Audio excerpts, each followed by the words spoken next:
Hey, what's up, guys? It's Jordan with the Laundromat Resource Podcast. This is show 123, 123. And I'm pumped you're here today because today we got a good buddy of mine, Matthew, on the show. And Matthew is young and he's hungry and he's not in the laundromat industry. However, he has achieved financial freedom. And we're going to talk about how he did that.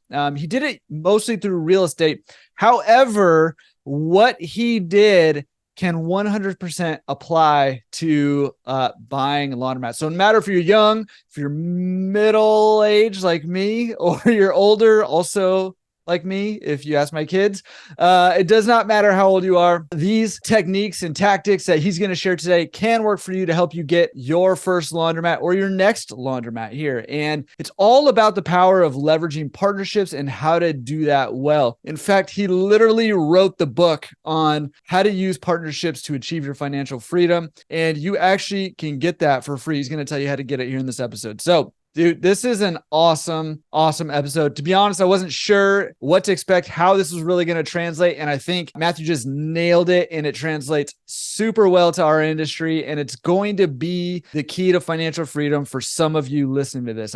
I am super confident of that. So super excited to get into it with him today and hear a little bit about his story and how he's achieved what he's achieved so far in his life. Real quick, we got a fast lane tip. Is it fast lane? I think it's fast lane. Quick. Yeah. Speed lane, fast lane. I think it's fast lane tip for you. And this one is actually, I'm the most excited about this fast lane tip more than any other fast lane tip ever, because something crazy happened this week. My son, Noah, who's 12, he, on his own accord, he built an online radio station for Laundromat Resource. And that will be live the day that this podcast episode comes out. So we're going to have an online radio station. It'll be 24/7. And not only has he gathered together all of the audio clips that he needs, so it'll be a mixture for now, at least. We've got some ideas that we're going to launch with this thing, but for now, at least, it's going to be, podcast episodes. It's going to be live Q&As we've done. It's going to be webinars that we've done over the years. And he's gone through and recorded some stuff for in between everything that he's got scheduled out. I'm just super excited for him. Cannot believe that he just went and built a radio station for Laundromat Resource, and he's producing it. He's DJing it, if you will, and super excited about it. So if you want to go check it out and just see what he's got going on over there, go to laundromatresource.com/radio, and you'll be able to find our radio station over there and go check it out.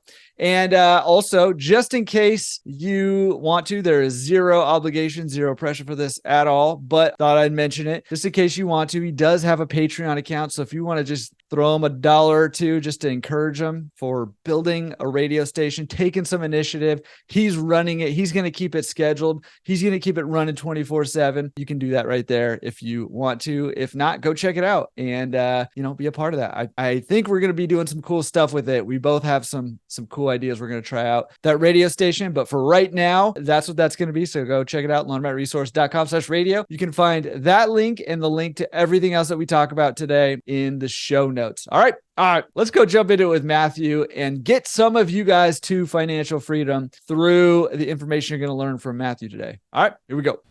Matt, awesome to have you on the show, man. How are you doing? Jordan, hyped up, man. Ready to go, ready to rock, ready to dig into some information about financial freedom, bro. Thanks for having me on here. Dude, I am super pumped to have you on. I know we have kind of run across each other in GoBundance stuff and all that, but super glad to have you on here. And what's funny is, obviously this is a laundromat podcast, but really, the more I've been kind of thinking about it lately, the way I've been framing it in my mind, it's still a laundromat podcast. We're still all about laundromats here, but really the thing behind the thing is freedom, right? That is the thing behind the thing. And laundromats are the vehicle that we focus on here, but the whole goal behind laundromats, any business ownership, any investment thing like that, right?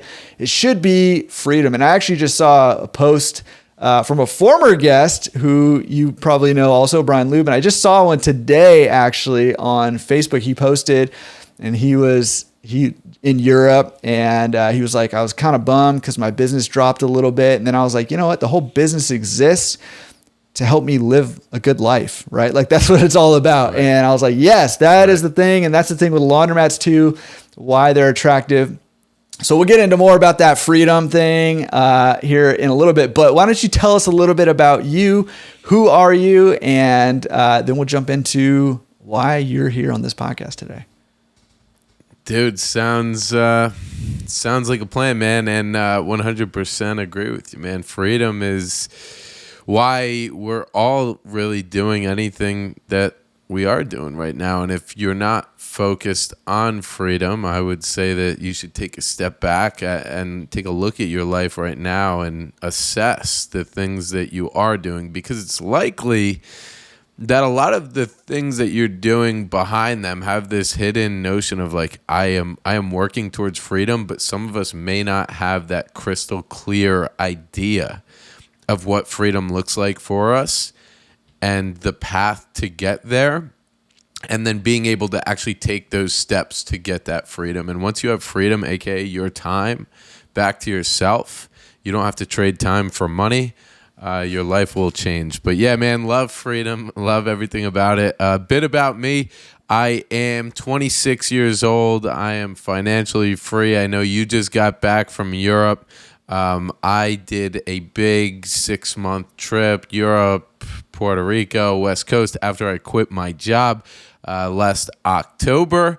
And, you know, since then, I've just been building out my business, building out my podcast, building out different resources for other people to reach freedom. I was able to reach financial freedom through real estate investing, buying a 4-unit house hack in the beginning of my career, and then partnering with other people to be able to scale my business up, buy more properties, even when I didn't have a ton of money. So I was like 22 years old when I started buying properties. Didn't have a ton of money to my name, but I used the financial information, financial resources, and frugality to be able to save more, buy more, and work with higher powered investors to get me to my goals. So got to $7,000 a month passively.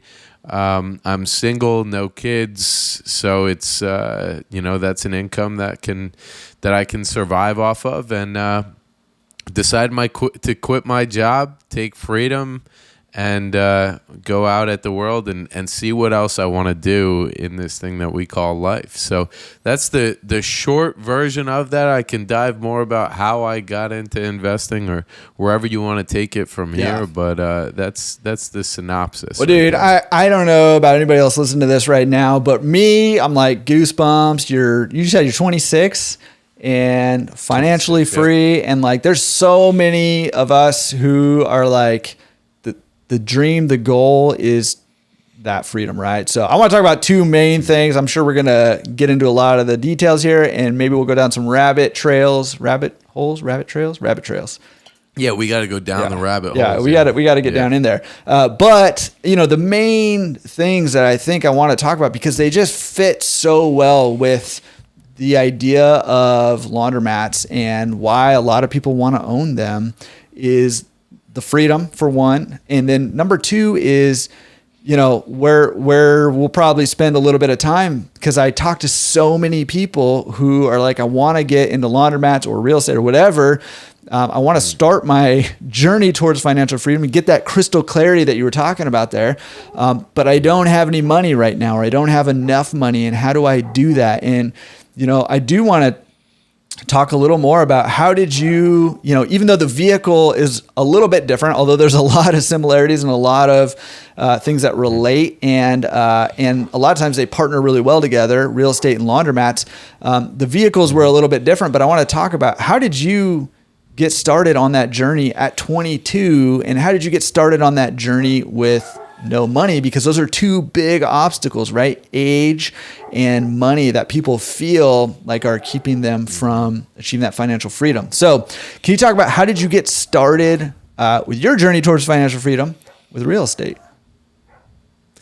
Yeah, this whole thing starts with my relationship to money and how I view money as a resource and as a tool to get things done. So right out of high school, I was going to go to West Virginia University. I was going to go party it up with my friends, have a good time, and rack up about $40,000 of debt, maybe $35,000 of debt every single year that I went there. I would have came out of school with, right around $120,000 of debt, maybe a little less, a little more, give or take. And that number to me, so I had actually committed to go there. Told my friends about it, but that number to me just kept hitting me in my head like, man, 4 years, $120,000 that'll have to get paid off after the fact doesn't seem worth it to me right now. And I'm literally going to go to school, which wasn't one of my favorite things to begin with. So I had actually received a full scholarship for community college. That wasn't my first choice because I was a very social kid. I was a partier. I was, I wanted to go out and party with my friends. But I made the decision to go to community college. Did very well there. Got another full scholarship out of community college to go to a 4-year school based on academics, and came out of college with no debt. Still got, for anyone who's considering college right now, community college is an awesome choice. You're going to save a ton of money, and you still have the option to go visit your friends who are paying for that 4-year education at that cool party school. You can still go visit them, have the experience, but not have to be there full time, and then 2, you get to save your money on your education. So I came out of school 4 years, no debt in my name, and then I went and I did a 1.5 month trip to Europe with my girlfriend at the time. And I did this entire trip for a month and a half and spent right around $5,000. And so that to me meant that if I could create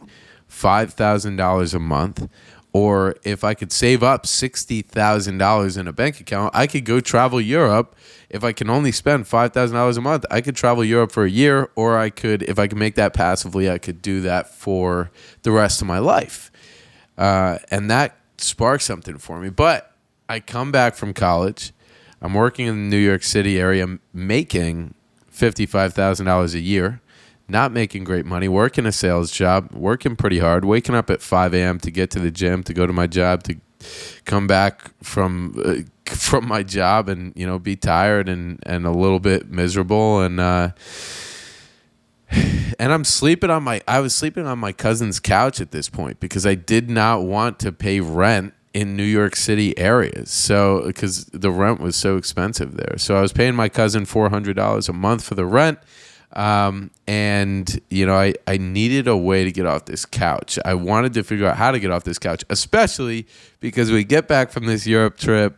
I'm not making good money. I'm sleeping on my cousin's couch, and all at once, my girlfriend breaks up with me, and my job lets me know that in the future they're going to be doing layoffs pretty soon. So I'm like, damn, I need to figure out how to get off this couch. So I looked up the top personal finance books. That brought me to Rich Dad, Poor Dad, which introduced me to the idea of cash flow, to the idea of financial freedom, to the idea of real estate. And after that, I went down a rabbit hole of real estate, found out different techniques and strategies to buy real estate, ended up buying a house hack, and then started scaling in my partnerships after that. But that's how I got introduced to this first idea of money and mindset and freedom coming after that. Dude, I mean, that's a wild story. So, I mean, there's some interesting themes that came out of that are we're gonna talk about those. I'm gonna ask you more about those. It's a very counter-cultural path that you decided to choose in some ways. And in some ways you were kind of going the mainstream too, there for a little bit. So I want to talk a little bit about that.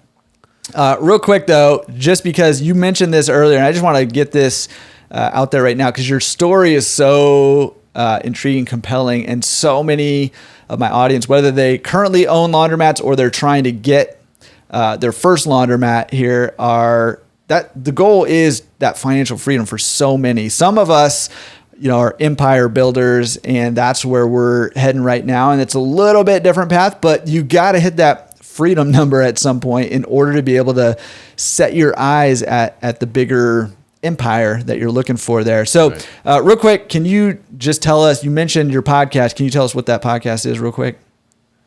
Yeah. So the podcast is Financial Freedom Fast Podcast, daily podcast, 5 days a week. And, it digs in. You'll actually be on my podcast shortly. I think we have that interview. And, I dig in with guys like yourself that have different ways to reach financial freedom, not just real estate or car washes or laundromats or whatever we dive into, but different tips, strategies, and tactics to reach financial freedom. Awesome. I just wanted to get that out there, and we'll have links to that and everything else we talk about, including you mentioned, and this has been mentioned on my podcast and on so many podcasts, and it was a pivotal book for me too, Rich Dad, Poor Dad. Listen, if you haven't yet read or at least listened to that book yet, I'm going to put a link in the show notes. Mandatory. You're not allowed to listen to the podcast anymore unless you go get that book and read it or listen to it. So. So that link will be there too, but also the link to the podcast. And we'll have everything else that we talk about here, including contact information. All that stuff will be in the show notes page. So go check that out. Getting back to it. One of the big themes that I'm seeing here is this frugality. You mentioned frugality, and then, you talked about, hey, not wanting to get on all that college debt. There's some frugality there for you, sleeping on couches and stuff. Why were you so frugal, and how did that play out for you? I don't pull value, and this was a really awesome thing that I was able to learn young. I actually, in high school and in early college, bought the cool fancy cars. I had the sports cars. I had the nice things, like, to impress other people. And then as I started digging into things, I realized that I'm buying these things. I like to drive fast cars. I like to do that stuff. But I was buying these things to boost my ego a little bit and to show myself as this cool, successful person to people that I don't even care about, and they don't even care about me. They mostly just care about themselves. So I realized that a lot of these things that I was doing weren't even worth my time. So I had the fancy cars. I did that type of stuff, and I realized, that is not what I need. What is it that I need? I want the option to... Is it more worth it for me to have a nice car and a Rolex so I can wake up every single day and drive that nice car into work and then look at my Rolex so I could see what time my lunch break is at? Or is it more worth it to me to not have that stuff and to be able to wake up and whenever I want, wake up at 10 o'clock like I did today, 9:45 like I did today, sleeping in, having the option to do what I want, create whatever business I want now that I have the time freedom and the ability to focus on whatever areas of my life I want to. And the latter was much more attractive to me, especially since I had already lived that let me impress other people lifestyle. So I got into that mode. And then once I learned about Rich Dad, Poor Dad and something called cash flow, and using your money to buy assets, an asset is something that puts money into your pocket every single month and not takes money out of your pocket, I realized that I need to fully focus on buying things that keep me alive, food, shelter, water, things that bring me in money, so assets that are bringing me money every single month, and then things that bring me value. And that was deciding what those things are. So once a month or twice a month, I'll go out and I'll party with my friends. I don't do that a lot. I don't really like drinking, but I do like to go out and be social. I love working out. I love going to the gym. I love doing yoga. So those are areas I love, like workout supplements. I'll spend my money there because that is something that brings a lot of value into my life. So being frugal And that discovery of frugality really was just an accelerator to bring me to financial freedom as fast as possible. Once I realized that I wanted financial freedom, because I need the cash to be able to buy some assets as quick as possible, and get to financial freedom as fast as possible. Yeah, I love that. And I mean, it's so easy, right, to fall into that, like, hey, I want to get the nice car, I want to get the nice watch, whatever, the nice clothes. And, that there's something to be said for that. I mean, some people really value that. There's nothing wrong with that necessarily, but it comes down to going back to what you said, like the crystal clarity on what it is that you want, right? And if it's freedom, if it's that option, if it's, and the option might be when to wake up. The option might be, I'm sitting here with a Rage Against the Machine t-shirt and you're in here with a tank top, right? Like that might be the option that you want to, what you want to wear when you want to wake up. Like that's fine. Like there's, but that crystal clarity on what it is that you want is what's going to drive how you should set your life up. Right. And for you, that goal was freedom. And as fast as, you said a couple different times in a couple different ways, like as fast as possible. Your podcast has to do with speed, right? Financial freedom fast. Right. And so, if that's your goal, then align all of your life towards that. And right. If your goal is that fast, then sleep on the couch if you got to sleep on the couch. Right. Don't go to the big school where you're going to be in a lot of debt if that's your goal, unless that's going to help you get there faster. Right. But you got to align your goals with and your actions with the why and what your big goals are. So I love that. And the frugality thing is it's interesting because I think there's like, I'm gonna bounce an idea that I'm not even sure I've fully thought out, but I'm just kind of like been thinking about a little bit lately. I'm like way pro frugality until you hit that financial freedom number. And then I become less and less pro that frugality as your freedom kind of grows. And I almost think it's like a sequence, right? Be super frugal. And especially if you're young, like, it gets harder and harder to do that. Like here, like I'm over here old. I'm on the other side of the hill, as you. How old are you? I'm 41 now, and I've got. Wow, man, you're getting towards. I know, man. I'm like halfway to 80.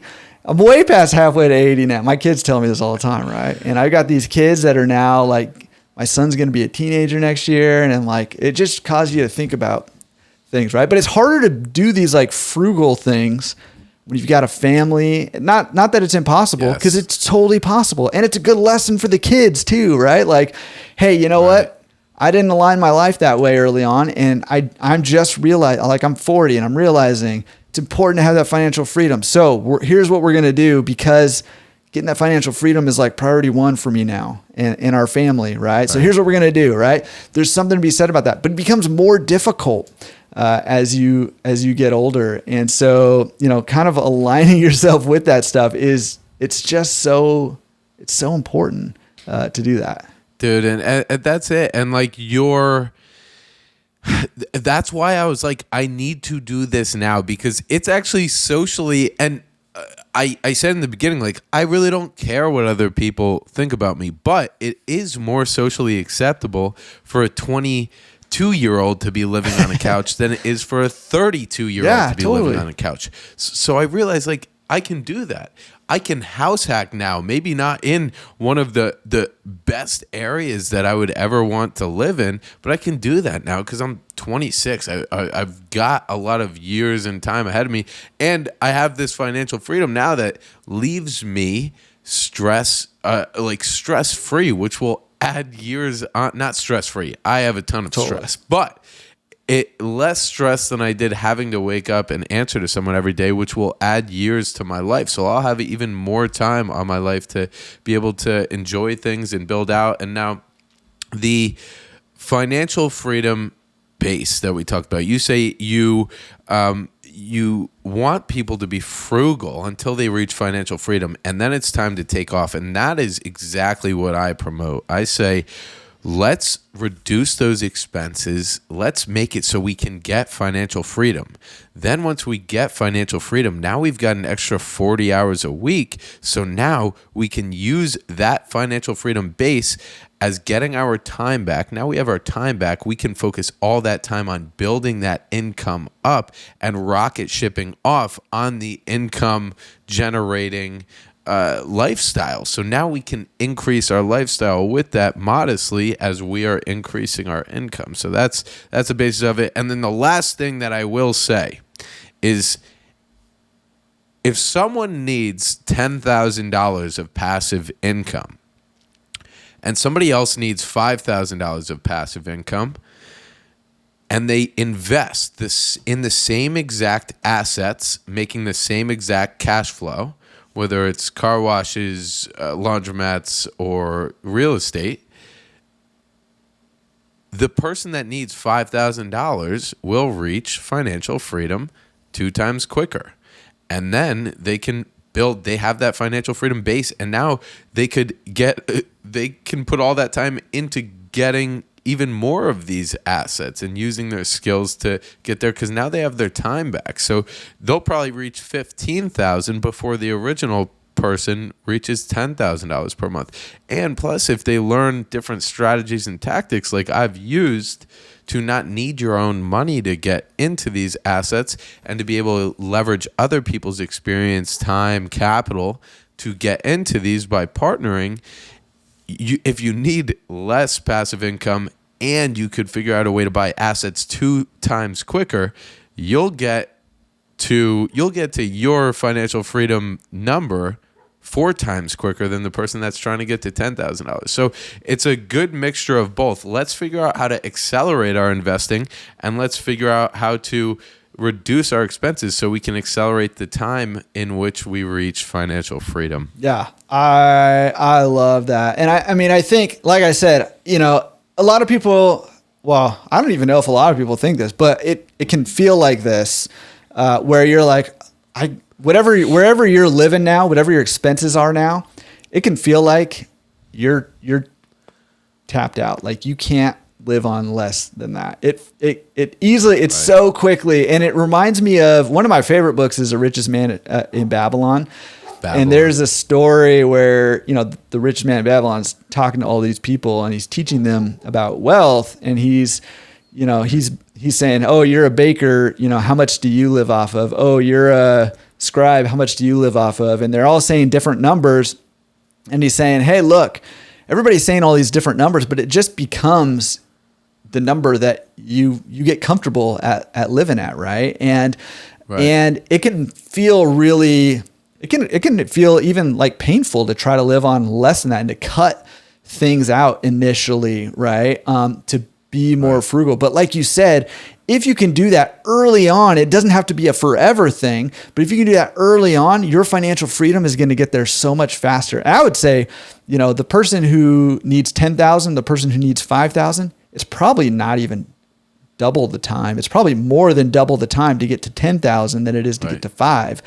And so the more you can kind of cut on the front end, and again, it doesn't have to be forever, but once you hit that financial freedom number, if you can get it down to 5, not 10, and you get to that 5, you just have so much more space and you have so much more clarity and you have so much less stress, like you mentioned, and more freedom, that actually that second $5,000 will happen faster than the first did, because you'll have more skills and knowledge and all that, but you'll also just have that freedom and that ability to focus on creating that next 5,000, which is so cool, I think.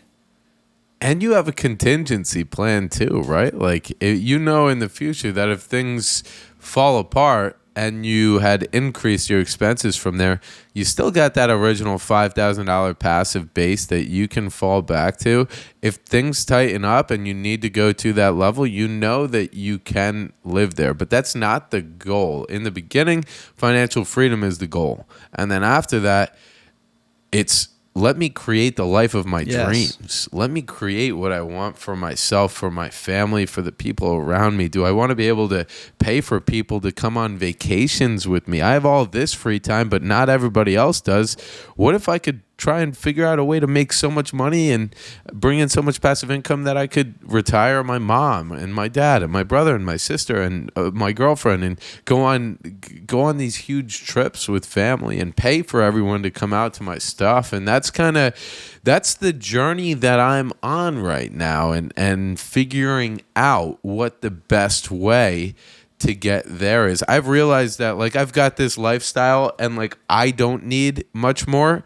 The only thing doing solo trips has brought into me that relationships are the biggest thing in my life, and they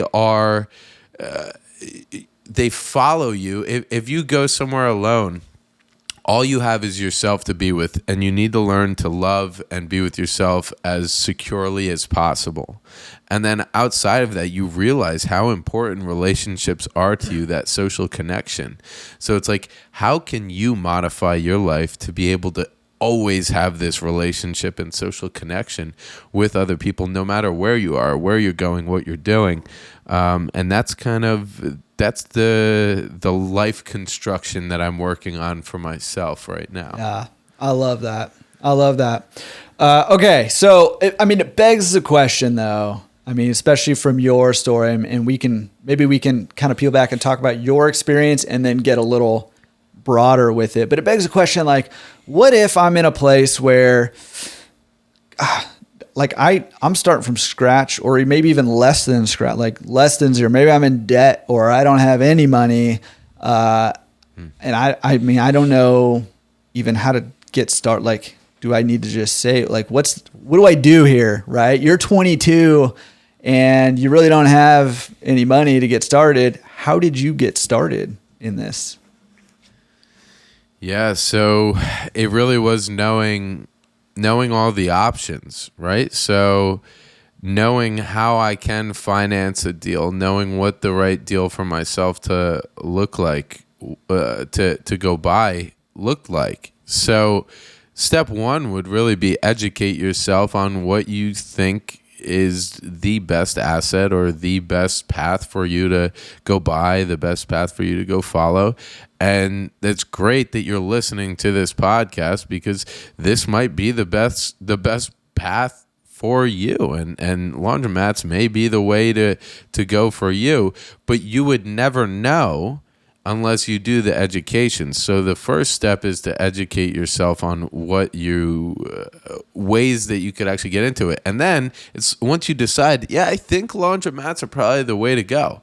All right, well, what's the best way to finance a laundromat? The different loan types. How much money is going to have to be brought down to actually close on that property? And when you look at the average purchase price of a laundromat, wherever you're looking to buy, and then the average down payment that you're likely going to need to bring with a lender, and I know you mentioned at the beginning of this, could be around like 40% in some cases, right? So just getting a good idea of what you need to execute on something, and then not using your current position as an excuse for why you cannot do that. Because other people can go and do that. You can go and partner with other people to be able to get these deals done. I can promise anyone listening on this podcast, if you go and find a good deal that makes financial sense for you to buy, you can have it make financial sense for someone else to buy who has even more money than you. And you can bring them in to work with you and go get those deals done. So, like, in the beginning of my career, how did I get into that first investment? I was making $55,000. I actually jumped. I used a few different techniques, jumped jobs 6 months later after I started my first job, jumped me up to $70K. And that's when I got my first house hack. And I knew all of my options, and I used a low down payment option to do this giant renovation project, this giant house hack. I only had to bring, around $25,000 to the table to close. I had about $12,000 saved up in maybe around $15,000 in my bank account saved up, but I used 12 of that. And then I borrowed $8,000 from my dad. And originally I gave him equity in the property, 25% equity. But then I actually ended up buying him out of that equity down the line for 6 months later, paid him $12,000 on his $8,000. So he made a 50% return.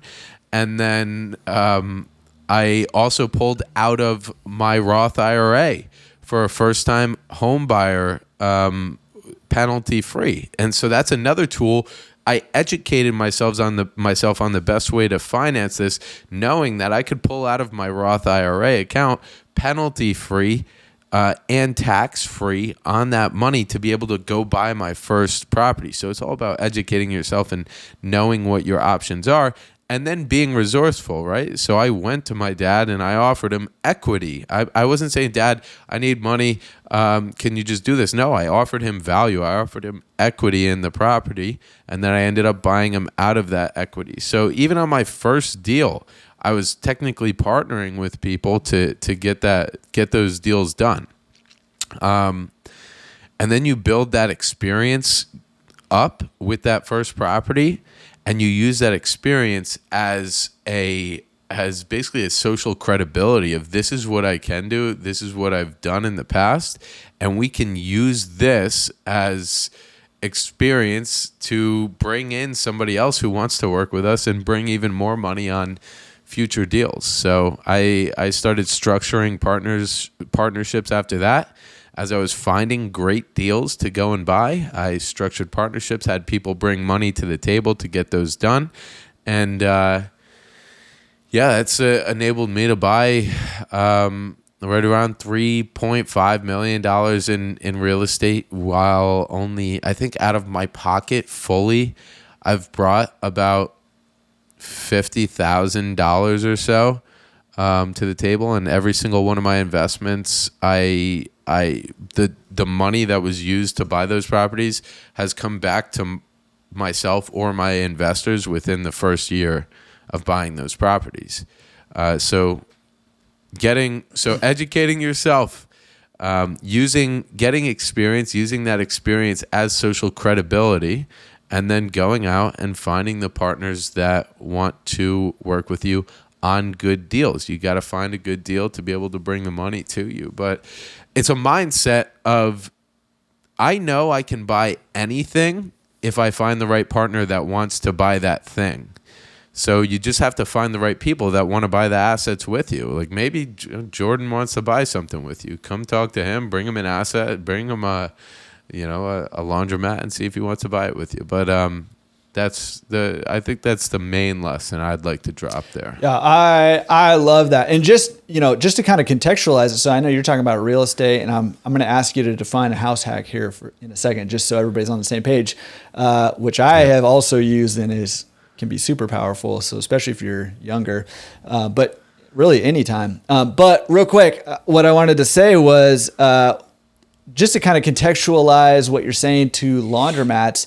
It can feel very like, I don't know if I can partner with somebody, and maybe we can talk about how to find partners here in a second. But here's a couple of the pain points that investors who have money may want to partner with you, who maybe if you don't have money. So a couple of things that you could have in your belt here as ammunition to say, hey, here's why I would be a good partner, even though I don't have much money or any money, is number one, Matt just killed it with the education side of it, right? A lot of times investors have money they want to deploy, but they don't know this business specifically.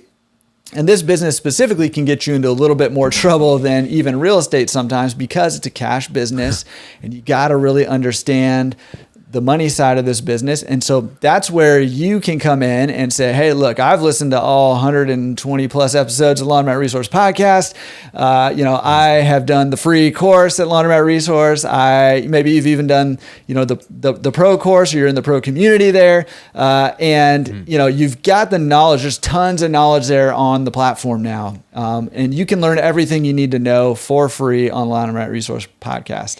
If you put the time and effort in. So the education side of it is one side of things. Number two is, and you mentioned this too, finding that deal. Finding deals is easier said than done right now. But if you can go find a deal and bring it to an investor and say, hey, look, here's where this is a deal. And I understand because I've looked at 100 deals and this is actually a really good deal. Here's why. And here's what we could do to make it even better. Then that's a huge value add. Right there too. And then number three, one of the big obstacles for people with money sometimes is the time side. They don't want to manage a laundromat, right? And laundromat management actually takes a little more time and effort than real estate management, which even still takes a little bit of time and effort, right? And so if you can come with one or more of those things to somebody with money who either doesn't have or doesn't want to invest the education, finding the deal, managing the laundromat. If you can come with that, then that can be a match made in heaven right there. And that's a way that you can get in with very little or no money with partnering with somebody who has some of that stuff. So just want to contextualize it there. That's exactly it. I always say there's four things that you need to get a deal done. You need time, knowledge, capital, and a deal. So if you could bring time, knowledge, and a deal to the table, there's only one other thing needed. That's capital. And if you look at that, that's only 25% of the equation of the things that you need. So realistically, you should switch your mindset around that. Capital is on this pedestal. No, the time, knowledge, and a deal are really where the value is at. That's 75% of the equation. The capital's only a small portion of that. So make sure that you know your value, understand the value you're bringing to the table to be able to get some deals done. I love that. And I love putting it in that context of understanding your value. Because the money does feel like, and can't remember if we mentioned this while we were talking with the record button on or if it was before, but the money thing is one of the higher obstacles of entry in this industry, right? Because you do need some money, even if you're getting the quote unquote free laundromat. The money is involved, right? It takes money to start, run, operate a business, and so it does feel like an obstacle, but it's not the only variable here. I love that the four: time, money, capital, and a deal. I love that. So understand your value. Okay. Real quick before we get into how do we find people to partner with, which we can talk about. Can you just really quickly, just so everybody's on the same page and understands what you're talking about, can you define a house hack for us? Yeah, house hack is when you live on a property and you are using that property to also generate income for you at the same time. So your living expenses are either zero or you make a little bit of money every month, or they're subsidized living costs. Most people think of it as me. I have a 4-unit apartment building. I own all 4 apartments in this building, and I rent out the other 3 apartments. I live in one apartment. I pay no rent expense every month because I'm the owner, and the other apartments make me right around $1,600 a month. So that I get to live for free and I make money. But there's also other ways where, people live in a single family home with 5 bedrooms. They live in one bedroom. They rent out the other bedrooms. Some people just have, you can rent out. I saw this post yesterday from Henry Washington. You can rent out the pool in the back of your house. You can rent out, on weekends, you can rent out your garage to people for storage. It doesn't have to be actually letting people live there, but it's just using your home as a way to rent it out, make some type of income to subsidize your living costs. Yeah, I've seen an app going around where you can rent out your backyard so that people with dogs who don't have a yard can just come and let their dog run around in your backyard, or store your RV, or, all that kind of stuff. It's funny because I think it brings home the point. So one of the more controversial things of Rich Dad, Poor Dad is, Robert Kiyosaki will say your house is not an asset, it's a liability. And people take offense to that because, houses, personal residence is the biggest asset, quote unquote, for the majority of Americans, right? Yeah. And who have any assets at all, it would be their house, right? And so people take offense to that, but by Robert Kiyosaki's definition, right, it's an asset is anything that's putting money in your pocket, not taking money out of your pocket. And for most Americans, the way that they have a house, you pay a mortgage every single month and property taxes and insurance, and that is taking money out of your pocket. Yes, it's going towards equity in your house, but it's taking money out of your pocket. It's not cash. It's the opposite of cash flow, right? And so, like you're saying, using something to help at the very least offset those expenses, and ideally to eliminate those expenses from coming out of your pocket, and allow a renter or somebody to pay those expenses for you. And that is where a house turns into an asset, even if you're living in it. And I'll just say, as an old adult who has a family, we have house hacked while we've had kids, through having an ADU or a rental unit in the back of our house. So we've had a house and we rented out the ADU, and that offset our mortgage pretty significantly. So that allows you to, and you can do different things with that, right?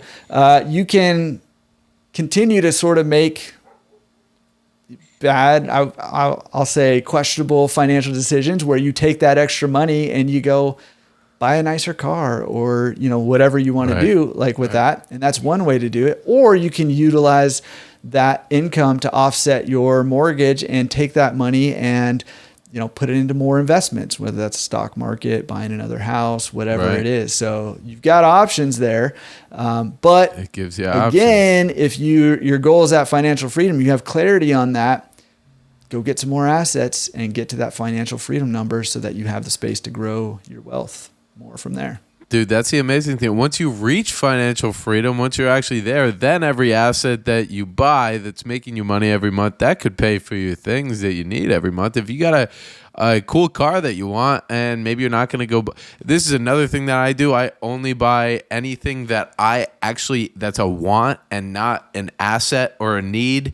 I basically buy everything cash. So if it's a car, I better have that cash in the bank account. I'm not putting it on credit. But if you could get like a 0% interest loan, whatever, and that car is going to cost you $500 per month, and you're already at financial freedom, all right, go find an asset that's going to make you $500 per month, and you just use that asset to pay for your car every single month. So yeah, that's the ideal, right? That's what wealth is. Right. And that's what laundromats can help you do, right? If you need that financial freedom, we were talking, about it, 1 to 3 laundromats and you could be financially free in 99.99999% of our expenses as Americans or Australians or Europeans or Canadians or wherever you're listening from. 1 to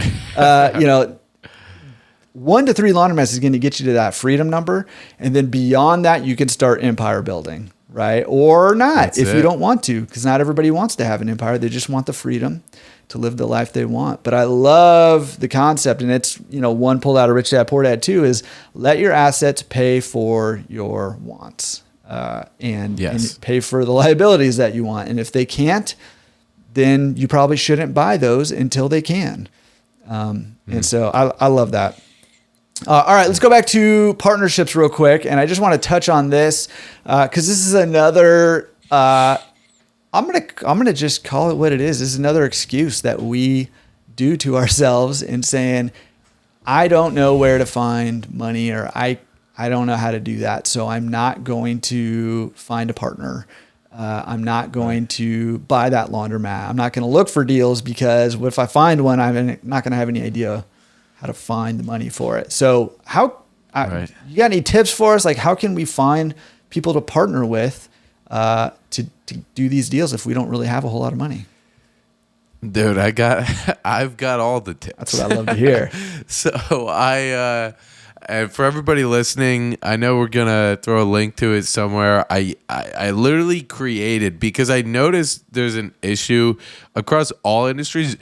Everybody says we should partner to get deals done quicker and just use it as a cheat code to doing deals, because you could use other people's capital, knowledge, time, like their experience that they have. But nobody ever talks about like how to actually find a partner, how to underwrite a partner, how to do all this work. So I made after my time partnering over the past 3 years or so and using different partners, finding the best systems to go and find a partner to do specific deals with, I created an ebook on it that is literally a step-by-step guide walkthrough on how to do that. We'll link to it. You guys could throw your email in. It's free. Just take a read and it'll teach you a lot of what we're going to go through here. But I've got 5 steps when it comes to finding a partner.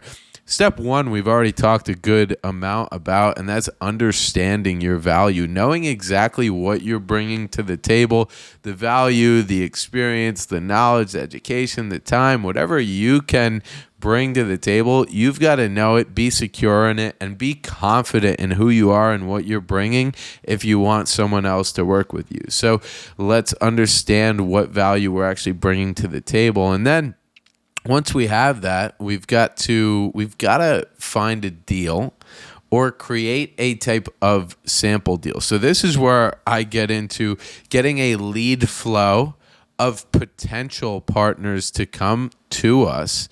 And now that involves finding and understanding where the people that would be your potential partners are going to be hanging out.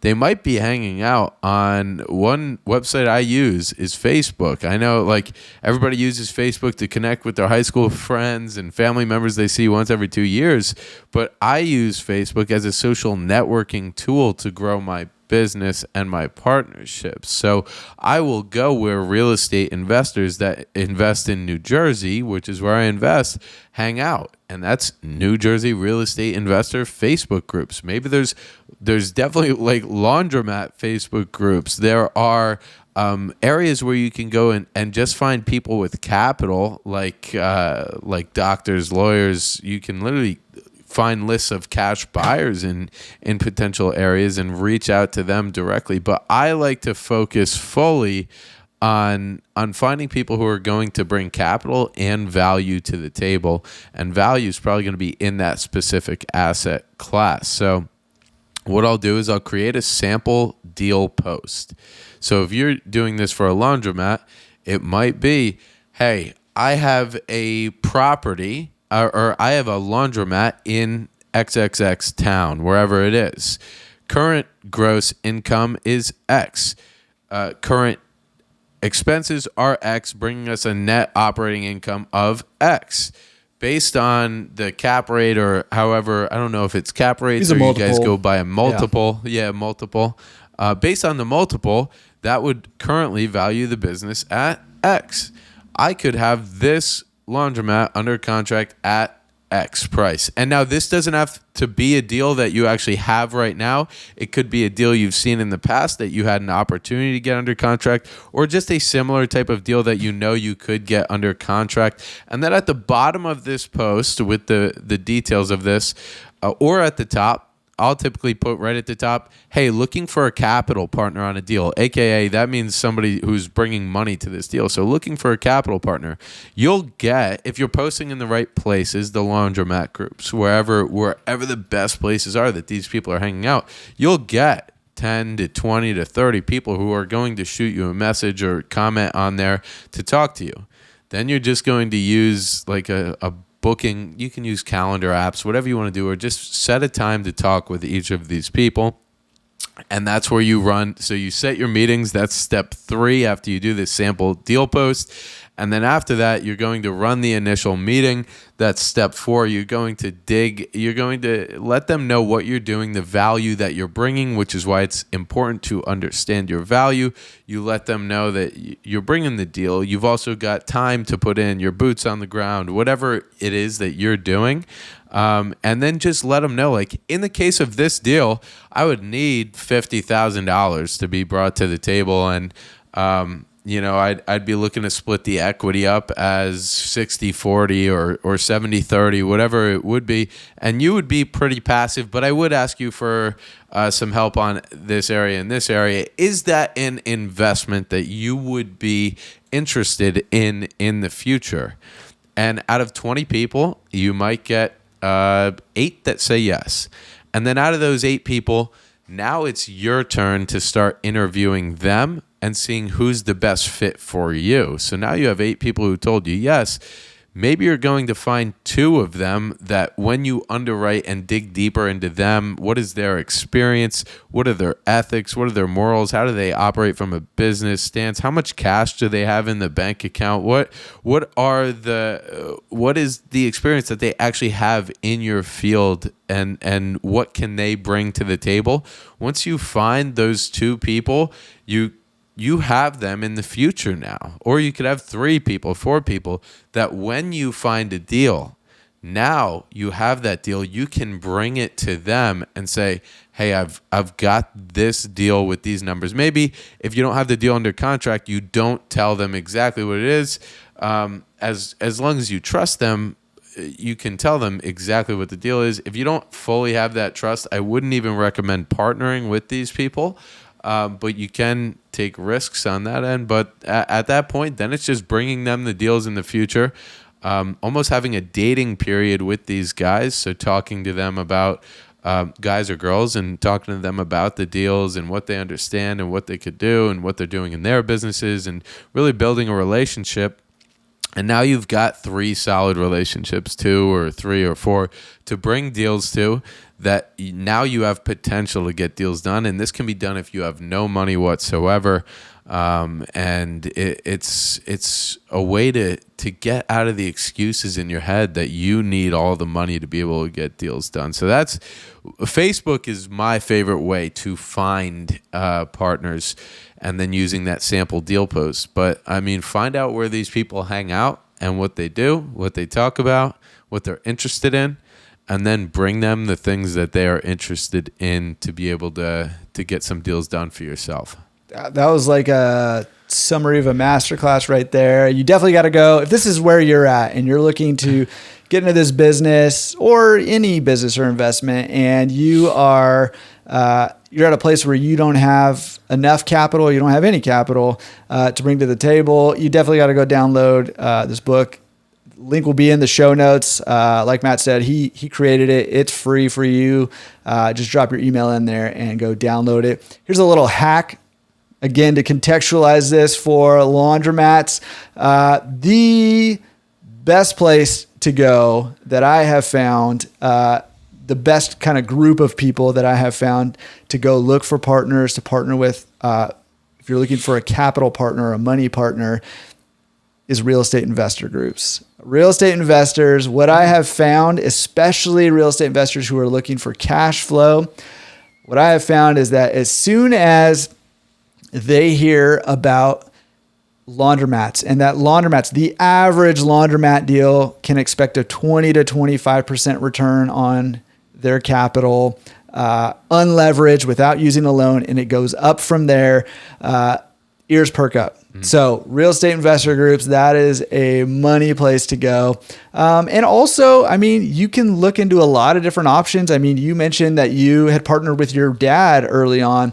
You know, family can be a great way to go. And, you know, we're not going to go into the details of this. Make sure you got to do this correctly and with the correct people. But a lot of times, certain family members or friends, depending on your relationship with them, again, do a little research on this, but they can use retirement funds. They can use retirement accounts and, you know, different things like that, where they can actually invest in your business with you and become a partner with you using some of the, you know, retirement accounts that they have, or retirement funds that they have from previous jobs and things like that. So again, there are some regulations around that. So definitely do some research on that. But those can be great ways to get started in this business. And, like Matt said, and how he actually ran it with his dad is it doesn't have to be a forever partnership either. You can buy out your capital partners down the line, or you can sell a deal, and split that deal and use the proceeds of that to go buy your next deal on your own, if that's what you want to do. So there are definitely ways